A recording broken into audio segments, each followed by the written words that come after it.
Sandhya, good evening and welcome to lakh টাকার লক্ষ্মী লাভ season 2। চার দারুণ মা লক্ষ্মী আজ আসছেন আমার সঙ্গে খেলতে। Please welcome.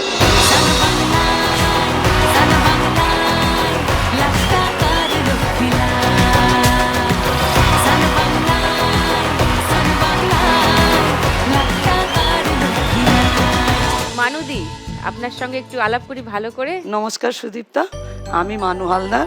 আমি কলকাতা বালিগঞ্জ থাকি। আমার চপের দোকান।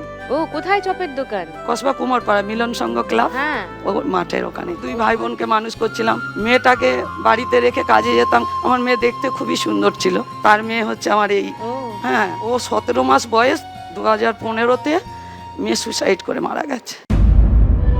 কেন? দুই স্বামী স্ত্রীতে ঝগড়া করে। কি হয়েছে কিছু বলেনি আমাকে। দেখেছি বাচ্চাটাকে পুরো নিজে মায়ের মতন করে মানুষ করেছে।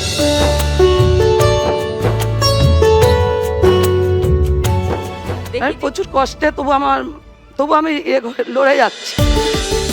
আমি আস্তে করে মিনাদির কাছে চলে যাই। মিনাদি নমস্কার। নমস্কার সুদীপ্তা, আমি হুগলি জেলার চাপাডাঙ্গা থেকে এসেছি। আচ্ছা, আমি কাগজের থালা তৈরি করি বাড়িতে বসেই।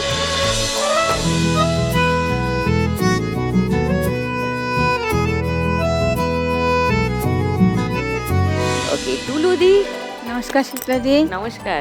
আমি 24 পরগনা হাবড়ার থেকে এসেছি। মানে উত্তর 24 পরগনা। টুলি বিশ্বাস। আমি গ্রামে গ্রামে ভ্যান নিয়ে ফুচকা বিক্রি করি।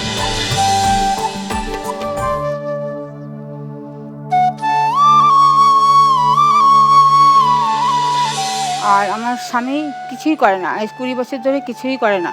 আমার একটা প্লাস্টিকের ঘর আছে দিদি ভাই, সেই প্লাস্টিক ঘরে এই বর্ষা আসলে জল পড়ে। আচ্ছা, রাধারানী দি নমস্কার। নমস্কার সুদীপ্তা, আমি কেশিয়ারি পশ্চিম মেদিনীপুর থেকে এসেছি। আচ্ছা, হ্যাঁ, আমি গৃহবধূ। ছেলে একবার অ্যাক্সিডেন্ট করলো, বড় ছেলে। ক্রিকেট খেলতে গিয়ে চোখটা এমনভাবে বল লেগে গিয়ে একেবারে বিভৎস অবস্থা হয়ে গেল।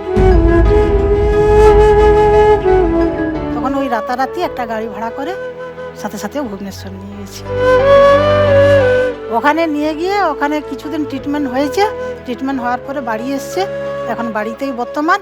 কিন্তু চোখটা পুরো নষ্ট হয়ে গেছে, এটার জন্য এই চোখটাও ঝাপসা হয়ে গেছে। আর কিছুটা আমার শারীরিক অবস্থাও খুব একটা ভালো না। কিন্তু তাহলে আগে নিজের চিকিৎসা করাও। ছেলের তো অবশ্যই করাবে, সেটা তো করাতেই হবে। সন্তান তোমার, কিন্তু নিজের চিকিৎসাটা অবহেলা হ্যাঁ। করো না। চারজনে 4 রকম ভাবে ব্যস্ত সারাদিন। তার মধ্যেও একজন বলছে রিপিট টেলিকাস্ট দেখে, মানুদি বলেছে। বাকিরা কখন দেখেন? আমি 7টায় দেখি। দেখুন লাখ টাকার লক্ষ্মী লাভের সম্পূর্ণ এপিসোড সান বাংলার ইউটিউব চ্যানেলে।